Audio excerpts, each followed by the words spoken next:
E a segunda lei biológica, ela é uma lei onde explica as duas fases de todas as doenças. E é importante nós sabermos que essas duas fases existem e cada fase tem o seu propósito. Então, para começar isso, nós vamos começar falando um pouquinho do sistema nervoso autônomo, né? Quer falar um pouquinho, Alan? Com certeza. Para que a gente possa, de verdade, compreender, né, o que é a segunda lei, é muito importante falar desse sistema nervoso, que é o nosso sistema nervoso vegetativo, porque ele cuida de como o nosso corpo é capaz de exercer influência sobre ela. Por exemplo, a cardíaca, a respiratória, a sua digestão do seu intestino, o trabalho do seu estômago, os hormônios. Então, são funções que, na verdade, elas são automatizadas pelo corpo de acordo com as suas demandas e as suas necessidades, né? Essa foto que eu coloquei aqui no fundo é justamente para mostrar a vocês, né, que é uma estrutura real e que existe no nosso corpo. É uma estrutura do sistema nervoso que ela é subdividida no que a gente chama de sistema nervoso simpático e parasimpático, né? De uma forma simples de entender, é como se a gente tivesse no nosso corpo um sistema de freio e um sistema de acelerador. Ou seja, imagine você tomando um susto. O que é que você precisa? Reagir. Então, seu coração bate mais rápido, você vai respirar numa intensidade mais forte, porque você precisa de oxigênio para que seu corpo tenha mais capacidade de fugir do perigo.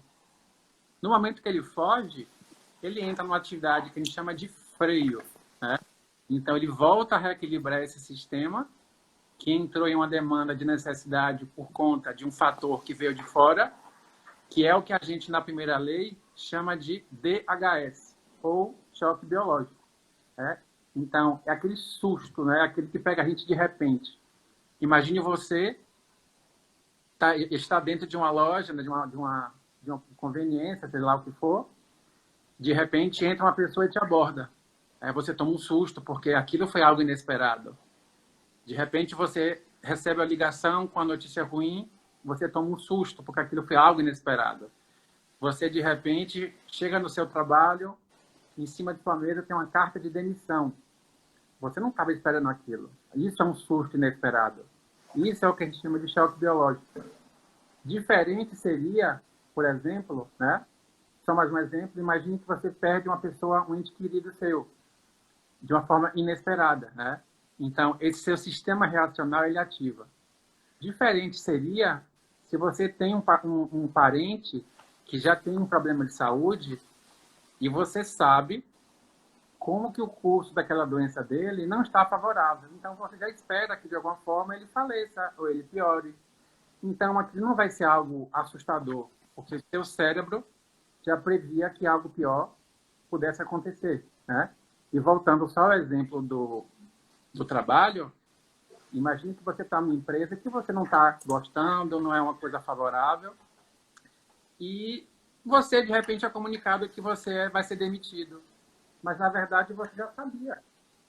Porque você já não estava mais trabalhando da melhor forma possível, você não estava mais tão interessado. Então, não aconteceu uma novidade. Então, basicamente, diferencia como o nosso cérebro vai entrar em alerta ou não é a forma que você recebe esse choque, né? Muitas das coisas que a gente estuda, elas levam tempo para a gente tomar consciência, não é, Fran?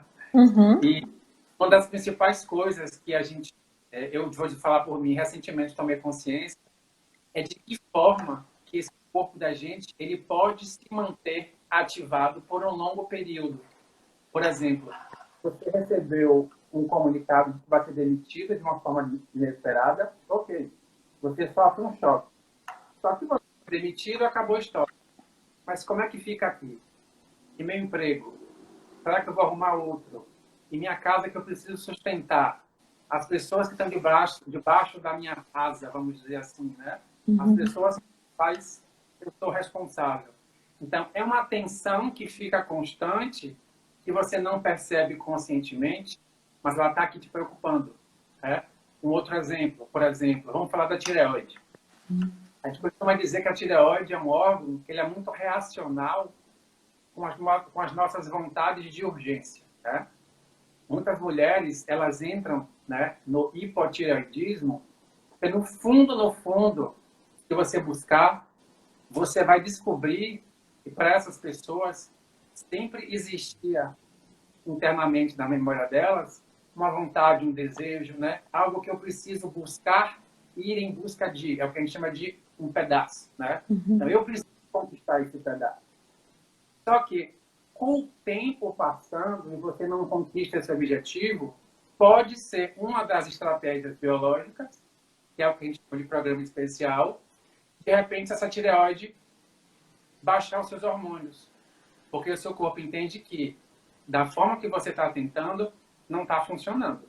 Então, para que você viva, vamos baixar um pouquinho a sua bola, ou seja, vamos reduzir um pouco o metabolismo para que você não se submeta a tanto gasto energético, né? E a longo prazo, de repente, pode se tornar um tipo de câncer de tireoide, né? Ou isso pode se transformar simplesmente numa doença metabólica que leva a uma hiperprodução ou uma baixa produção de determinados hormônios, né?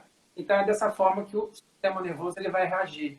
Na verdade, é a sua percepção diante de um problema que vai levar você a ter aquela pulga atrás da orelha, né?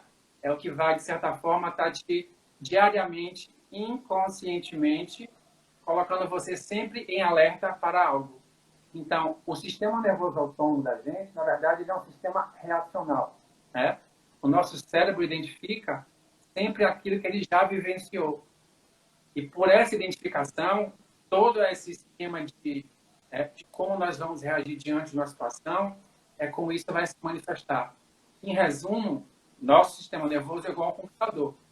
Se você insere uma informação errada, ele funciona errado. Para você corrigir, ou você passa um antivírus, ou você deleta que não presta. E essa é a luta que faz a nossa vida. Quando você tem um problema, ou você aprende a lidar com ele, no sentido real, não adianta ficar só mentalizando, eu estou bem, eu estou bem, eu estou bem, eu estou bem, porque não vai adiantar. Fazendo Porque, mantra, né? não que os mantras não sejam bons, eles são Sim. muito bons. Eles ajudam a gente a entrar numa modulação cerebral, ok. Mas a sua percepção continua a mesma. O erro continua o mesmo. A informação errada continua igual. Então, o seu cérebro não resolve. Não Eu dá vou para dar ter só... resultados diferentes fazendo a mesma coisa, né? Exatamente. Eu vou dar só mais um exemplo para a gente prosseguir com a segunda lei. Deixar a Fran já começar a falar. Pode falar. Eu vou dar um exemplo de uma coisa que pode ser bem prática, né? Eu vou usar um exemplo de uma pessoa que a gente conhece. Imagine que você chega em sua casa às 2 horas da manhã e de repente você se depara com a água até a altura da sua cintura. Imagina como é que você imagine como que você vai reagir a uma situação dessa. Cada pessoa pode reagir de uma forma diferente, né? Mas na hora que acontece isso, o seu alarme liga e você precisa agir de alguma forma para atuar sobre aquilo. Dentro da casa dos cachorros, a vida dos cachorros está em risco. Então você precisa achar alguma coisa. Então a pessoa entra naquela casa, acha uma solução rápida, tira o cachorro e vai. Passa os dias, para, a água desce, voltamos para casa. Qual é a primeira lembrança que seu cérebro vai fazer? Essa casa foi inundada. Choveu, inundou, aconteceu isso. E muitas vezes essa memória ela fica no cérebro de tal forma que qualquer chuva que aconteça, intensa, vai despertar o seu sistema nervoso simpático, ou seja, o seu alerta, e você prontamente vai ficar, meu Deus, e aí? E vai acontecer, vai acontecer, vai acontecer, vai acontecer. E a tensão está instalada. Muitas vezes a gente não olha que já choveu bastante, várias vezes. A água não subiu mais. Medidas que você tomou para corrigir aquele problema já foram tomadas. Sua casa não encheu mais, mas o seu cérebro continua achando que vai. Então, é esse tipo de mudança que a gente precisa aprender a perceber no nosso dia a dia, porque não é simplesmente pensar e achar que está tudo bem. né? A partir do momento que você intervinha em sua casa, você trocou piso, botou tubulação para drenar água, você fez algo para melhorar. Então, o seu corpo agora precisa aceitar que, de fato, aquilo está funcionando. E isso feito, seu sistema volta a baixar esse estado de excitação e a gente vai passar para a parte do freio. Então, toda essa demanda gasta, ela vai entrar em um processo de reparação. Então, isso foi só um resuminho da segunda lei. Eu vou deixar a Fran prosseguir para que a gente consiga falar uma linguagem de uma forma bem similar, para que a gente possa entender. Primeiro ponto, PHS, choque biológico, conflito biológico. É a mesma coisa que aquele susto repentino. Algo que aconteceu e pegou a gente de surpresa. Problema biológico é a mesma coisa com a doença. Então, esses dois conceitos sintetiza basicamente o que a gente diz a primeira lei. Toda doença acontece após um choque que te pega de surpresa e ativa todo esse sistema nervoso. Perfeito. Vamos lá? Vamos lá. Perfeito esse resumo que você fez, né? E nós estamos aqui exatamente para colocar em prática, para que todos possam entender melhor como é a prática da primeira, da segunda, da terceira, da quarta e da quinta lei. Porque a teoria, qualquer um pode ler. Só que é interessante quando nós passamos o conhecimento de vivo para vivo. Então, eu e o Alan estamos aqui, nós estudamos, nós lemos, e agora nós estamos dando nossa experiência para quem está assistindo, né? Então, a primeira lei, como o Alan disse, fala muito sobre o choque biológico. Tem que ter o choque, depende de como a pessoa percebe, como o Alan deu o exemplo da água, né, que entrou na casa dessa pessoa. Depende também e vai impactar 3 níveis, que seria o cérebro, o órgão e a psique. O que é isso? A nível do cérebro, eu tenho um choque e eu tenho uma área cerebral que impacta. E essa área vai ter um choque agora que é bioelétrico, ou seja, ele não é físico, mas fica aquela frequência vibrando ali. E de repente, você começa a atrair situações para resolver aquilo, porque o corpo não consegue ficar tanto tempo em estresse. Ou o corpo te mantém num balance para te proteger também. Então, quando a gente pega a tríade psique, cérebro e órgão, nós podemos entender que as 3 são ativadas. E o Dr. Hammer falava que não existe separação. Quando afeta um, afeta os outros 2 simultaneamente. Então, se eu tenho, por exemplo, uma dor de estômago, eu tenho a região do cérebro que comanda o estômago afetada e eu tenho a informação do estômago. No caso do estômago, por exemplo, nós temos 2 tecidos germânicos. Um corresponde a um bocado indigesto, que é algo que eu não consigo digerir e aceitar dessa forma. E o segundo representa uma raiva territorial. Então, a informação que é a psique, o órgão é o estômago e a região do cérebro afetada vai estar em 2 partes específicas no caso do estômago. Uma no tronco cerebral, que é uma região específica do cérebro, e a outra no córtex cerebral. Então, agora, eu e o Alan, a gente está resumindo, acho que todas as leis numa só, né? Estamos entrando em vários aspectos, mas tudo bem. A informação vem, a gente deixa, né, Alan? Com certeza, deixa fluir. Então, vamos mostrar agora um pouquinho, como o Alan falou, que tem o sistema nervoso simpático e o sistema nervoso parasimpático. Então, lá atrás do Alan, vocês podem ver um gráfico. E esse gráfico, lá no número 1, nós podemos ver que tem a linha do tempo. Nessa linha do tempo, para cima, vamos chamar de ritmo dia e para baixo, ritmo noite. Para cima seria simpaticotonia. Então, durante o dia, eu preciso de mais energia, as minhas funções precisam ser realizadas, minhas atividades, meu trabalho. E à noite eu preciso dormir, descansar.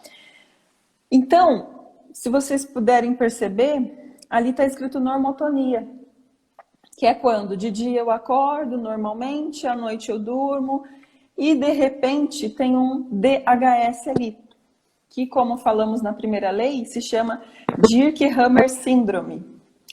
Isso é um choque biológico, é o motivo pelo qual o meu sistema é incapaz de entrar em vagotonia e ele vai para uma simpaticotonia duradoura. Nesse momento, eu durmo muito pouco, eu fico com pensamentos muito em cima do meu conflito para que eu possa resolver. E eu entro na primeira fase da doença, onde eu tenho várias repercussões no meu corpo físico para resolver essa doença. Então, essa em azulzinho é o que a gente chama de simpaticotonia ou fase ativa do conflito. Então, nessa fase, a maioria dos nossos conflitos, eles costumam não ter sintoma. E eu costumo brincar muito com os meus pacientes, quem é meu paciente sabe, que eu falo que cão em briga não para lamber ferida. Então, o que acontece? No momento da briga, você vai usar tudo que você tem. Você vai usar toda a sua força, vai ter muita adrenalina no seu corpo, muito cortisol, todos os hormônios de estresse vão estar nessa fase, porque você está em fase de briga. Então, a partir do DHS, eu tenho uma fase ativa, que é uma fase de sobrevivência. O que mais dessa fase, Alan? Eu acho que dessa fase que a gente pode acrescentar, né, do que você falou, até para a gente contextualizar, como ela é uma fase de aceleração, ela coloca o seu sistema nervoso em hiperatividade. Né? Como é que a gente vai explicar isso? O primeiro sintoma mais clássico se chama insônia. A dificuldade de dormir, ela surge justamente porque esse equilíbrio do freio e do acelerador, ele não acontece. E se a perda de apetite, né? Ou a redução do apetite, ninguém conta. Então, você precisa, na verdade, de gastar tudo que você tem. Então, é uma fase que vai exigir de você uma série de estratégias, né? E vão levar você a buscar qual é a melhor solução para que você saia desse estado de hiperatividade. Os pensamentos obsessivos, como o Rafael está colocando aqui, eles também fazem parte dessa fase, porque é uma maneira que o corpo encontra de achar qual é a melhor solução para o fator que está, para o conflito que está acontecendo. Né?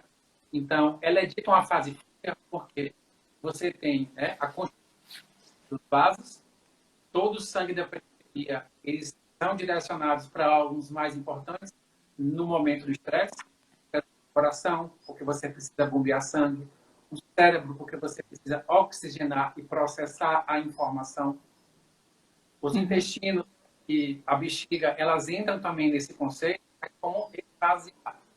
Então, é como a gente fala, biologicamente, ninguém briga de ter é o que está cedo. Por que a pessoa se urina? Por que a pessoa, às vezes, chega a se defecar numa situação de estresse? Ele paralisa tanto que até ele achar uma solução, o cérebro dele inconsciente já pensou há muito mais tempo. Então, ele se urina, ele se defeca, para que ele fique literalmente mais leve e tenha uma capacidade de lutar ou de fugir. Né? Nessa fase, é importante também a gente lembrar que a gente encontra os picos de glicemia, porque o açúcar ele vai fazer parte desse metabolismo. Eles precisam que precisa de demanda energética. Né? Apesar da perda de apetite, a gente chega a comer comidas gordurosas e comidas mais, vamos dizer, não tão saudáveis, porque você vai ter muito mais energia em um hambúrguer, em uma fritura, do que no prato de salada. Né? Então, instintivamente, a biologia humana força você a é um comportamento comparado ao urso polar.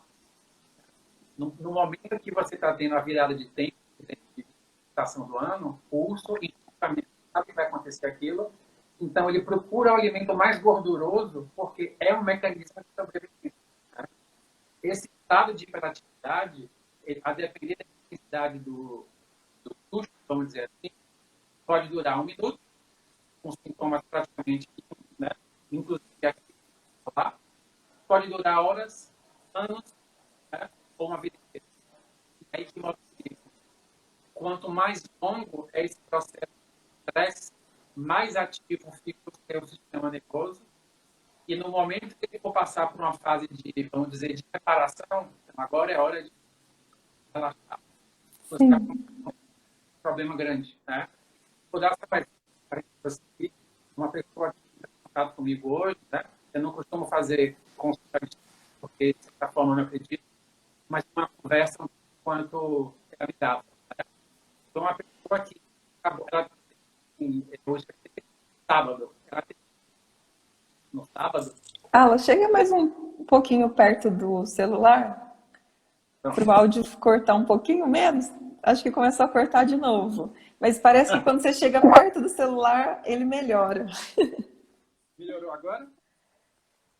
Deixa eu ver, melhorou. Pronto. Então, Só que está mais baixo. Eu conversei com ela, né? Agora sim. E no mesmo dia que ela teve um bebê, né? O pai dela sofreu um AVC isquêmico. Uhum. O que isso quer dizer, né? A primeira pergunta que eu fiz para ela, eu acho que está cortando meu áudio ainda. Pode ir. Meu Wi-Fi ele oscila bastante. A primeira pergunta que eu fiz para ela foi a seguinte: o seu pai tinha algum tipo de insegurança ou de receio em relação a você e seu marido, ou especificamente em relação somente a você? Ela me contou a história toda, né? Então, o que é que isso quer dizer? O nascimento da criança, eu não conversei com o pai, mas a gente chegou num acordo conversando, muito provavelmente liberou um conflito que ele já tinha por ele não sentir uma certa segurança, né? Eu falei para Cláudia que é a mãe, não sei.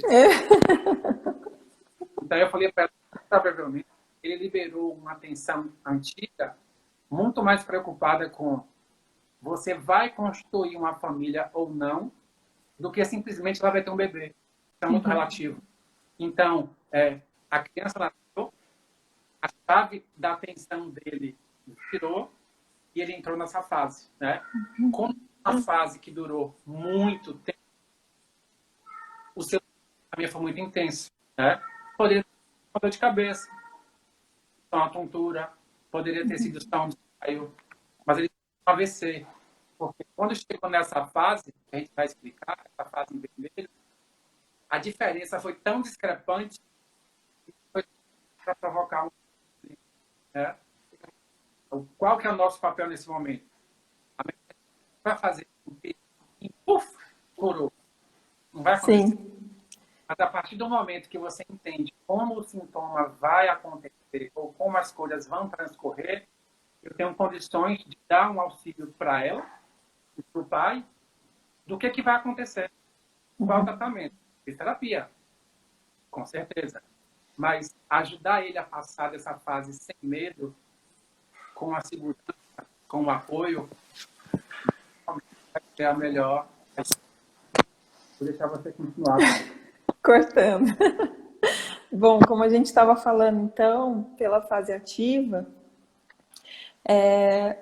e o Alan deu alguns exemplos, né, que quando a gente entende a doença, entende que fase tá, eu consigo passar por ela mais fácil. Na fase ativa, eu perco o brilho por fazer as coisas que eu amo fazer. Então, um exemplo que eu dou, homens que gostam muito de jogar futebol com seus amigos e que eles veem isso uma atividade de lazer, eles param de ir. E aí até a esposa, ou a namorada, ou a mãe, elas falam, você não vai jogar futebol essa semana? Ele fala, essa semana não. E ele para de ir, porque ele precisa gastar energia no conflito dele, em resolver aquele conflito. Então, até que ele resolva, você vai perceber que as atividades que ele ama, ele para de fazer. Ou ela, né? Aquela mulher que gosta de alguma coisa, de dançar, ela para de ir, porque ela não tem mais energia para aquilo, ela precisa sobreviver em primeiro lugar. Então, quando a gente fala num conflito, biológico, nós estamos falando, na verdade, de uma questão de sobrevivência. E para a gente, sobrevivência hoje também é dinheiro, porque se eu não tiver dinheiro, eu não sobrevivo. Então, muitos conflitos estão relacionados ao trabalho, ao dinheiro, ao território. E aí, nós nos mantemos naquela fase ativa até quando? Até quando acontece aquele CL. Aquele CL é quando eu resolvo o meu conflito, que é a conflitólise. É o motivo pelo qual eu resolvi o meu conflito. E aí eu vou para a segunda fase de todas as doenças. Essa segunda fase, ela é chamada de PCLA, que é pós-conflitólise A. E como a gente pode observar, ela está no lado vermelho e para baixo da linha. Para baixo da linha é o lado vagotônico, parasimpático, que é o sistema nervoso neurovegetativo que trabalha com essas questões mais de freio, como o Alan disse. Então, nessa fase, eu estou com dor, edema, inflamação, inchaço, febre, tenho cansaço, durmo muito. Nessa fase, eu não tenho disposição para fazer as coisas, porque eu estou em fase de reparação. Na fase ativa, eu estava em fase de superação do meu conflito. Eu precisava resolver. Aqui eu já resolvi. Na fase ativa, como o Rafael falou, a gente tinha pensamentos obsessivos. Como aqui a gente já resolveu, os pensamentos obsessivos param. A mente fica mais tranquila. Você pode estar com alguma doença, que é chamado doença, que na nova medicina a gente chama de um conflito biológico, mas você está tranquilo mentalmente. Tem uma paz interna que você sente. Porém, a falta de conhecimento faz com que você ache que agora você está doente e agora você tem que entrar com um medicamento, com remédio de alguma forma, com medicina, com alguém que vai falar para você como você vai se curar. Só que quando a gente vê na visão da nova medicina germânica, a gente entende o quê?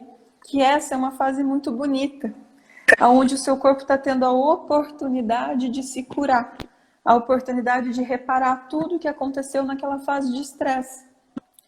Então, todas as formas que o corpo tem de inchar, através do aumento de temperatura, através da febre, então os conflitos a nível do cérebro, como a gente havia falado que não existe separação entre cérebro, órgão e psique, então a nível do cérebro eu vou ter um inchaço. Então isso vai provocar uma dor de cabeça, pode provocar também muito suor na nuca. Essa é uma fase onde você vai ficar com muitos líquidos. Só que no pico dessa fase, a natureza ela é muito sábia. Ela causa um pico de simpaticotonia, que se vocês perceberem, ele é até maior do que a fase ativa. Esse pico de simpaticotonia, por que ele acontece? Ele acontece principalmente no pico da vagotonia. O que é isso? Vagotonia é a parte de baixo, certo? Que é o ritmo noite. Então, geralmente, estamos dormindo nessa fase e aí a gente desperta muito fortemente. Esse despertar, ele acontece e faz com que você vá para o banheiro e tenha uma diarreia, vômito ou muito xixi e elimine líquidos. Um dos motivos dessa epicrise também é para que você não tenha uma vagotonia tão profunda e você seja presa fácil dos predadores noturnos. Como o Dr. Hammer pegou os conhecimentos da filogenia, que é o desenvolvimento de todos os seres, né, no curso da evolução, nós também vemos o comportamento nos animais. Então, os animais têm comportamentos semelhantes aos nossos, porque tem uma correlação. Então, arcaicamente, mais lá atrás, nós tínhamos isso como uma proteção. Então, o que acontece? Nesse momento, eu desperto para que a minha vagotonia não me deixe como uma presa muito fácil para que um outro animal ou alguém me pegue desprevenido e eu não possa sobreviver àquilo. Esse pico da epicrise, né? Então, os grandes edemas vão para fora. É uma fase muito boa, porém, em alguns conflitos acontece um sangramento. Na visão da nova medicina, é uma coisa muito boa. E o Dr. Hammer falava, se você não teve, por exemplo, um sangramento anal, você não pode ter uma cura total da sua identidade. Então, precisa ter esse sangramento. E até outro dia uma paciente me perguntou, mas Fran, o sangramento pelo ânus, ele é ruim? Não, o corpo tem sangue. Em todas as partes do corpo há sangue, há vasos. Então, qualquer lugar do corpo pode sangrar. Só que a gente aprendeu pela medicina convencional que esse sangramento ele é ruim. E como eu e o Alan já falamos, o problema é a gente considerar as informações como sendo boas ou ruins. E elas não são nem boas nem ruins, elas só são. Quando a gente observa isso, percebemos que cada fase tem um propósito de acontecer. E se tem um propósito, eu posso passar por essa fase de uma forma bem mais leve, aceitando que o meu corpo está respondendo exatamente daquela forma. Eu não consigo ler as perguntas. Deixa eu só uma pausa. Ó, gente, aqui embaixo, se vocês observarem, tem um pezinho de uma carta com interrogação. Se vocês conseguirem mandar a pergunta por aqui, vai ficar mais fácil a gente acompanhar, porque assim que ela acabar a explicação ou eu acabar, a gente acessa, a pergunta aparece para todo mundo, consegue responder. E aproveitando a pausa, só lembrando, o e-book que a gente vai entregar para vocês, quem quiser acessar, pode entrar no site www.códigobiológico.com. O download é gratuito, tá? Pode acessar lá o site, depois eu vou botar aqui. E contém tudo isso que a gente está explicando para vocês. Então, quando a gente percebe, ela perguntou aqui que os sangramentos menstruais fora do ciclo podem ter relação com essa fase. Podem também. Tem coisas mais complexas aí, mas pode também. Então, quando a gente observa que cada fase, então a gente falou da fase ativa, que veio a partir de um choque muito grave, inesperado, alguma coisa que pegou a pessoa, e no livro do Dr. Hammer ele usa com o pé errado, e tem até uma fotinha com um jogador de futebol, que a bola vem na direção dele, só que ele precisaria pegar a bola por trás. Então, ele não está pronto para pegar aquela bola da maneira como ele veio. Então, ele está com o pé errado posicionado para chutar a bola. Então, quando a gente observa que você não está preparado, você está desprevenido, você vai trabalhar, como o Alan falou, e seu chefe fala assim, vem cá na minha sala, você está demitido. Falou, opa, mas eu tinha tantos projetos, tantos planos, tantas coisas, e é assim? Então, sempre te pega de surpresa. E desperta em você uma fase ativa, porque agora você vai precisar resolver os seus conflitos. Então, quando a gente observa que tem a epicrise, que te protege, que faz os líquidos saírem do corpo, e que através dos líquidos saindo do corpo, você consegue entrar para a segunda fase, que seria aquela ali, a PCLB. Na PCLB, eu começo a cicatrização. Nessa fase, eu ainda estou cansado, eu ainda durmo bastante, eu ainda não tenho tanta disposição para as coisas, porém, eu já estou um pouco melhor do que a primeira. É uma fase mais de sono. Sabe quando vem aqueles sonos absurdos? Essas duas fases, elas compreendem muito isso. E aí, geralmente, muitos pacientes meus, eu falo para eles não ficarem brigando com o sono. Veio o sono, se puder, durma, descanse, dê tempo para o seu corpo se reparar. Porque em muitos casos, a gente não consegue dar tempo, porque tem que trabalhar, porque tem que cuidar dos filhos, do marido, da mãe, do papagaio, e não dá tempo para cuidar de si. Só que o mais importante é vocês ouvirem o corpo e perceber que cada fase tem a sua importância na natureza. Por exemplo, quando vocês cortam o braço, tem a fase onde dói, porque o corte representa a conflitólise ali. Então já começa doendo, inchando, inflamando, ficando com um monte de edema. E aí depois começa a cicatrização, certo? E aí na cicatrização ela tem o tempo dela. Só que o que acontece? Quer falar mais alguma coisa daí, Alan, para a gente depois entrar no conflito em balance? Aqui, justamente como você estava falando, aí aqui começa o processo já de cicatrização, né? De fibrose, vamos dizer assim. Aqui já não tem tanto sintoma inflamatório igual na fase PSLA. Aqui já é uma fase de reparação também, mas muito mais cicatricial, onde a gente pode encontrar a fibrose, fibroadenomas, processos ligados a queloides, né? Dificuldades ligadas a cicatrizações, até que esse processo chegue ao final e volte, né, ao estado de normaltomia, que seria a mesma história que ficou no início. Então, o sistema nervoso ele volta a entrar no processo de regulação, né? E você volta a entrar num estado que não é mais aquele estado excitativo. Na verdade, o seu sistema nervoso ele nunca vai mudar. Ele só vai se tornar ativo se houver um estímulo interno. Né? Eu acho que é fácil de balanço. Eu costumo explicar para os meus pacientes, é bem simples. Assim que você começa a ouvir um barulho, esse barulho é constante. Esse barulho não vai parar nunca. Você leva a sua vida, então que você levar normal a sua vida, você tem que perceber esse barulho. De repente, ele começa a alterar sua intensidade, aquilo volta a despertar uma atenção do seu cérebro e volta a jogar você para uma percepção mais ativa do conflito.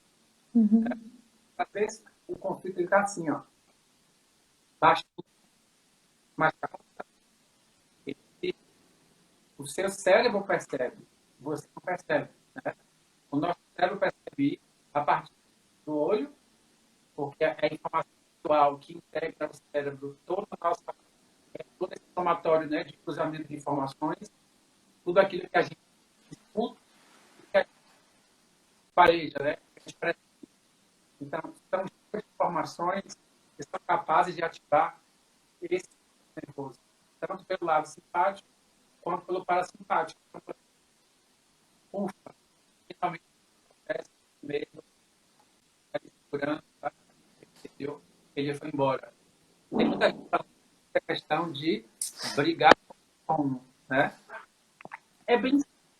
Imagine que. Então, hoje em dia está todo mundo na época da informação. Você trabalha com seu celular praticamente, né? Você precisa dele. 90%. Se você sai de casa com 30%, como é que vai ser o resto do seu dia? Não vai dar conta.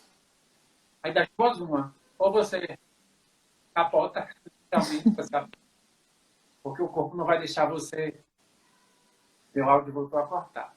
Voltou a cortar. Só isso aqui. Ele não vai deixar você prosseguir com uma existência, né? Ou então, porque seria perigoso, né? Ou então você acha uma forma de recarregar dormindo. Sim. O áudio tá. Então vou continuar de novo. E vem mais perto, hein, Alan? Cadê seu fone? Eu tô sem o fone. Ó, chegou aqui, ó. Olha que pergunta capciosa. A gente já vai falar sobre isso. E tenta vir mais perto do celular para ver se. Oi? Na verdade, aqui a gente vai entrar na quarta lei, né? Então, a pergunta a gente vai responder no sábado, que é quando a gente vai voltar, né, com a nossa última aula, porque vírus, as microbactérias, né, as bactérias, os fungos, de uma forma geral, eles fazem parte da quarta lei. Então, para vocês entenderem o que é que são vírus, a gente precisa explicar a quarta lei, ela é mais simples do que a segunda, né? Toda, Sim. essa é a mais difícil. E é interessante que nós vamos falar sobre isso, e nesse momento que a gente está vivendo essa pandemia interessante, mas vamos falar sobre isso na quarta lei, e porque aqui a gente não vai ter tanto tempo assim para falar tudo. Mas, como o Alan disse, eles fazem parte de tudo, do universo. Então, cada um tem sua função no nosso corpo. E aqui, quando a gente fala da segunda lei, na fase ativa, esses micro-organismos, eles vão sendo produzidos, que é essa fase azul. Para o momento exato em que eu resolvo o meu conflito, eu vou ter micro-organismos suficientes para degradar o tumor, que foi gerado com um propósito biológico. Então, os micro-organismos, eles estão no nosso corpo, porém eles só entram em ação na PCL, que é onde eles conseguem reparar.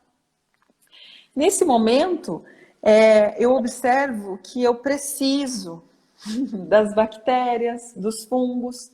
Então, não tem como o gastro falar que a flora intestinal precisa das bactérias e o pneumologista falar que a bactéria do pulmão é ruim. Isso é como, a gente já até comentou sobre isso, falar que Deus é bom e o diabo é ruim. Não vamos entrar nesse assunto, Eu mas... vou Hã? Vem dar mais só um perto. Oxe, baiano, se achegue. Então, para a pergunta dele não ficar no ar, eu atendi uma paciente, ela me procurou por conta de herpes vaginal.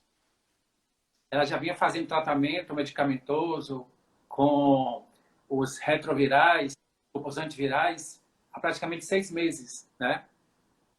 Aí, voltou a cortar meu áudio, eu não acredito. Pode ir que tá bom, mas vem mais pertinho. Então, quando ela veio para mim, a primeira pergunta que eu fiz para ela, né, foi bem simples.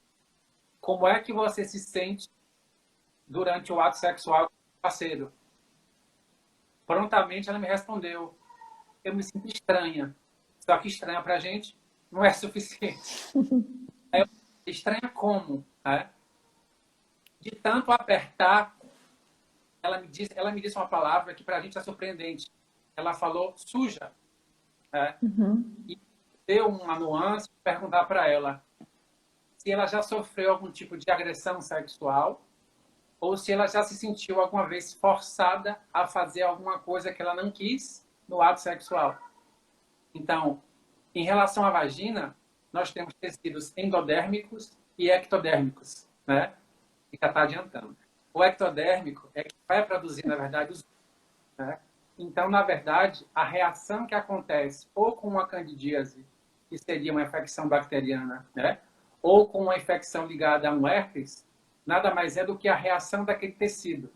A gente poderia dizer que é um contato que para ela não está sendo satisfatório ou prazeroso. É como se ela tivesse a sensação de que está sendo introduzido em meu corpo algo que, primeiro, não é prazer e é um contato que não... E aquilo pode ter um aspecto de algo sujo, né, na mente dela. Só que o cérebro dela, quando teve o primeiro DHS, foi uma relação que ela teve há muito tempo. Só que a memória da agressão ficou no tecido, na mente dela. Então, alguma coisa, pela forma que o atual namorado dela fez com ela, fez com que ela voltasse nesse período e redespertasse toda essa fase de conflito ativo, para quando chegasse aqui, ela gerasse, né, ou a candidíase ou o processo viral de herpes vaginal. Então, no momento que ela tomou consciência, eu cheguei a falar com ela 2 meses depois, né, ela foi para o exterior, apesar dela ser de Salvador. Ela me disse que estava surpresa porque, apesar de eu ter tido contato com outros parceiros, foi difícil, porque não é fácil, né? Até a questão de se abrir. Ela me disse que, incrivelmente, ela não estava tendo mais, né, a manifestação do herpes. Isso significa cura? Entre aspas, sim, porque ela superou esse conflito. Mas se ela passar por um conflito similar mais uma vez e ela reagir da mesma forma, muito provavelmente ela vai entrar no mesmo processo, né, dessa fase bifásica, dessa lei bifásica, remanifestar todo o processo, ou da candidíase, né, ou da herpes. Aí tem paciente que fala assim, ah, não, mas meu marido nunca fez nada comigo que me deixasse me sentir mal. Né? Lembra que quem percebe é o cérebro.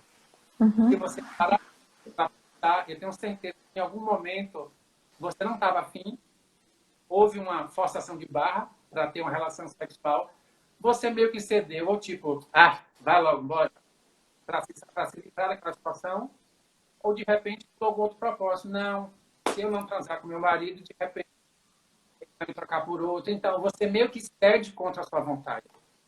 É complicado eu falar de quem está vivenciando aquilo.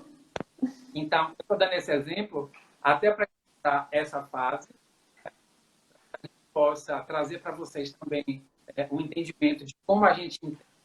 Porque é o que o Fran falou, parte teórica é muito fácil, né? O e-book que vocês vão receber, quando vocês entrarem no site, códigobiológico.com, vocês fazem o download, vocês vão receber toda essa parte que a gente está dizendo, vai ser complementada com o que está escrito lá. Mas tem um lance do humano para humano, que a Fran disse, que é diferente. Né? A ela não é fácil. De fato, ela é difícil. Né? Mas é um coisa muito bom que eu é o nosso manual de instruções. Quando a gente parece que tudo fica mais... Uma coisa que as pessoas questionam a gente é se a gente acredita em vírus, se a gente acredita nas doenças sexualmente transmissíveis. E eu sempre respondo que não é questão de acreditar ou dar crédito a isso. É questão de vivenciar. 6 minutos.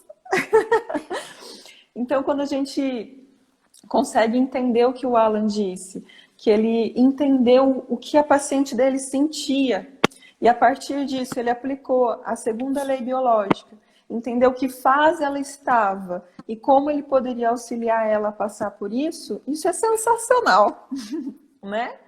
Então, quando a gente fala da segunda lei, sempre acontece a partir de um choque biológico, um evento bem traumático, que desperta o seu sistema nervoso a ficar simpático-tônico, com vários sintomas, e de repente você tem um motivo pelo qual você resolve e manifesta os sintomas. E nesse momento que você manifesta sintomas, a medicina chama de doença e nós chamamos de resolução. E tem 2 fases. Então, isso é muito incrível quando a gente pode entender.